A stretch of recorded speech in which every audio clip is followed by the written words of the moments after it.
c'est Jade. Je fais de l'athlétisme et je fais partie de l'université de l'ETS à Montréal. Quand je suis arrivée au Canada, je faisais du 400 mètres et donc en circuit universitaire à l'intérieur, je courais le 300 mètres et le 600 mètres. Puis depuis cette année, j'ai fait une transition sur du demi-fond. Maintenant, je fais du 800 mètres en été et toujours du 600 mètres en hiver, mais aussi du plus long. Je fais du 1000 et du 600. Donc actuellement, on peut dire que je suis une nouvelle demi-fondeuse. J'ai commencé de l'athlétisme, j'ai été toute petite. Je pense que j'avais 5 ou 6 ans. Dans ma famille, il y a un petit peu tout le monde qui a déjà fait de la course à pied, donc je pense que c'était un petit peu intuitif. Et c'est un sport qui est quand même vraiment dur physiquement. J'aime le fait, je pense, de me dépasser tous les jours. J'aime le fait que pour arriver à avoir de bons résultats, il faut se faire mal. Donc c'est ceux qui sont le plus sérieux, ceux qui sont le plus rigoureux qui réussissent. Et quand on réussit, l'effort est encore plus beau et la victoire est incroyable parce qu'on a vraiment eu beaucoup de chemin pour arriver là. J'ai toujours eu un esprit de compétition depuis toute petite. Dès le plus jeune âge, l'objectif était de gagner. Donc, il n'y a pas trop eu de questions sur le fait que j'allais faire de la compétition en université. Je faisais avant ça mes études en France avant d'arriver au Canada. Je suis arrivée à Montréal en 2022 pour faire un échange étudiant. Je fais des études en génie construction. Et quand je suis arrivée à l'ETS, je voulais dans la continuité faire de l'athlétisme et j'ai questionné mon université pour savoir s'il y avait une équipe et il n'y en avait pas encore. Donc c'est de là que tout a démarré. J'ai d'abord cherché un club civil, j'ai rejoint le Saint-Laurent Select où je me suis entraînée de mon côté.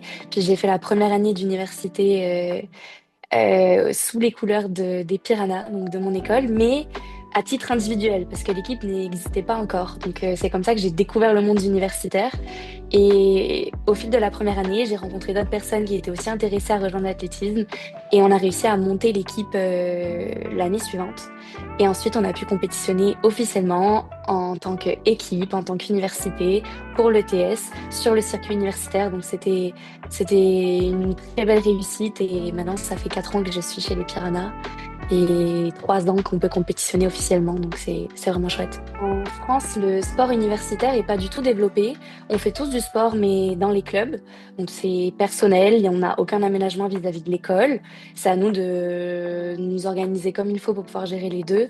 En arrivant ici, j'ai pu bénéficier de l'avantage d'avoir le statut de étudiante athlète, qui est vraiment aidant pour pouvoir aménager les cours, pour pouvoir justifier nos départs en compétition aussi, parce que pendant la période de compétition, on quitte souvent le vendredi, on s'absente. Enfin, tout est vachement plus facile à gérer parce qu'on a tout autour de nous une équipe et une structure organisée pour pouvoir nous aider à performer. Et ça, c'est vraiment bien pour pouvoir continuer à mener le double projet sport-école au mieux, quoi. L'adaptation a été assez facile à l'ETS parce qu'en fait, on est une toute petite équipe, donc on agit un petit peu comme une famille. On est très proche de nos dirigeants de tous les sports. On est très proche aussi des autres sports parce que tout sport confondu, chez les Piranhas, on est quand même pas une très très grosse équipe. Donc c'est facile pour rencontrer des gens et tout le monde met à l'aise. Donc vraiment, ça a été vraiment simple et facile à mettre en place, quoi. Parce que j'ai eu une période assez difficile dans mes résultats où ça fluctuait pas mal. J'avais du mal à retrouver un niveau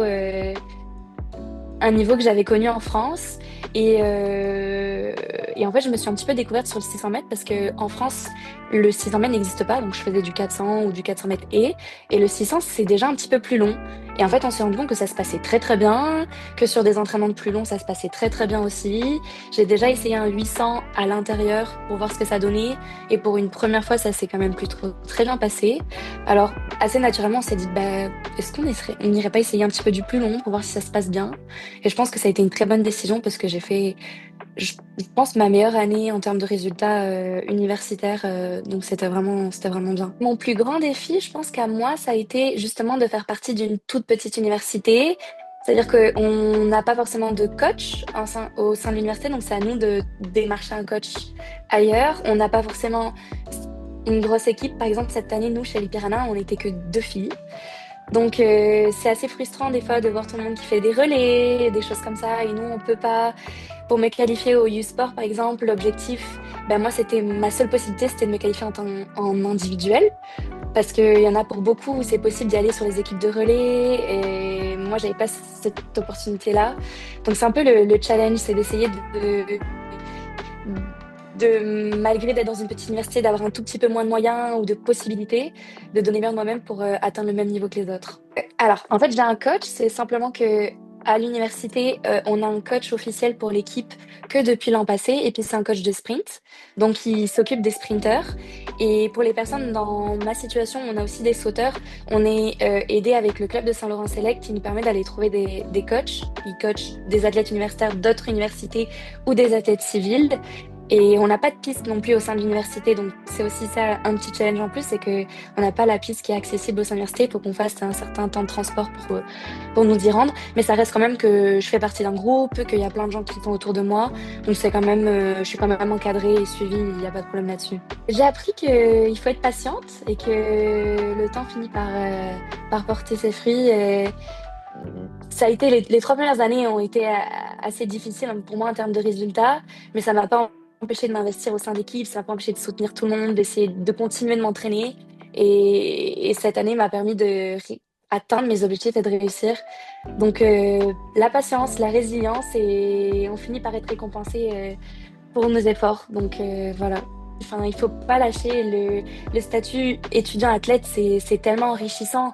Ça nous permet de développer. Alors certes, ça demande des sacrifices, puis beaucoup d'organisation pour réussir à mener et le côté école et le côté sport, puis réussir les deux. Mais une fois que c'est fait, ça nous permet de développer des qualités et des compétences qui, je pense, vont nous différencier parmi d'autres étudiants, et puis ça nous servira sur le marché du travail plus tard.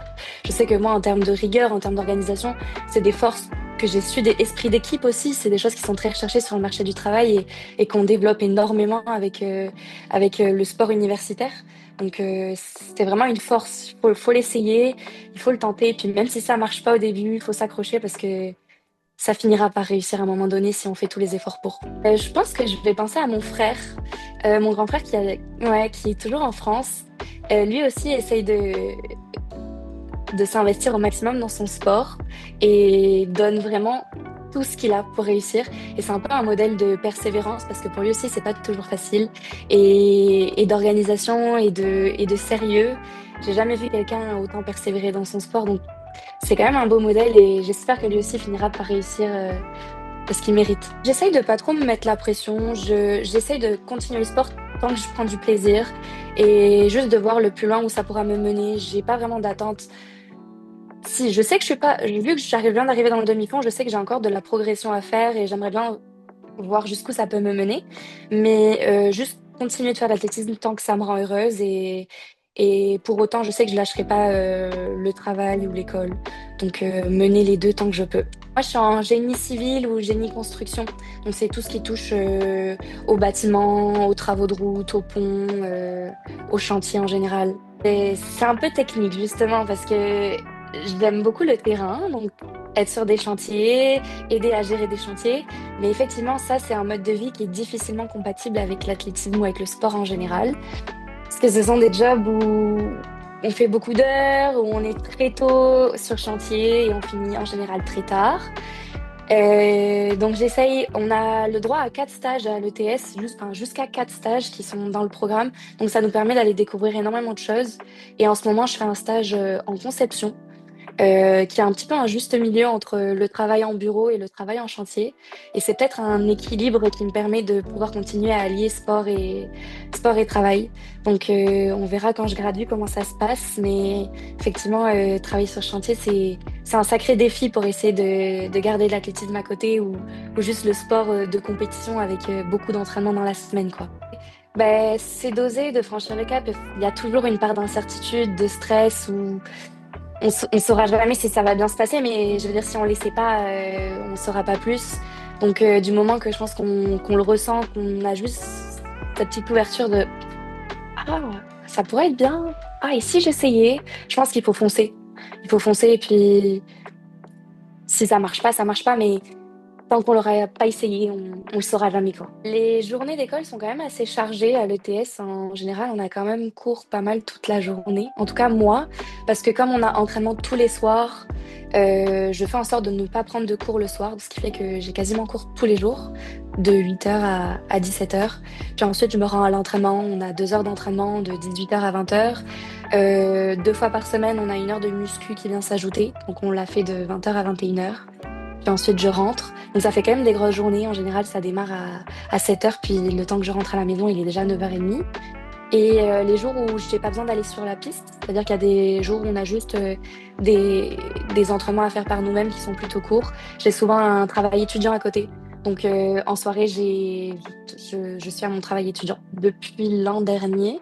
Cette saison, un peu moins, mais j'ai eu la chance de pouvoir travailler avec un préparateur mental qui m'a aidé à avoir une meilleure perception de l'effort, une meilleure perception des résultats, à mieux gérer la déception, à mieux gérer la concentration, à se donner des petites clés pour pouvoir essayer de, le jour de la compétition, si jamais on se sent envahi par le stress, si jamais on se sent pas en forme, comment faire pour revenir sur moi-même et sur la performance. Et je pense que ça m'a vraiment aidé aussi à mieux aborder les compétitions, à mieux aborder les résultats et à mieux performer finalement. Étonnamment, moi, le succès, je le vois au travers des yeux des gens qui me regardent. Si je vois que les personnes importantes pour moi sont fières de ce que j'ai fait, les personnes, mon coach, les représentants de mon université, mes amis, ma famille, si je vois qu'ils sont fiers de moi et c'est comme ça que j'estime que j'ai réussi.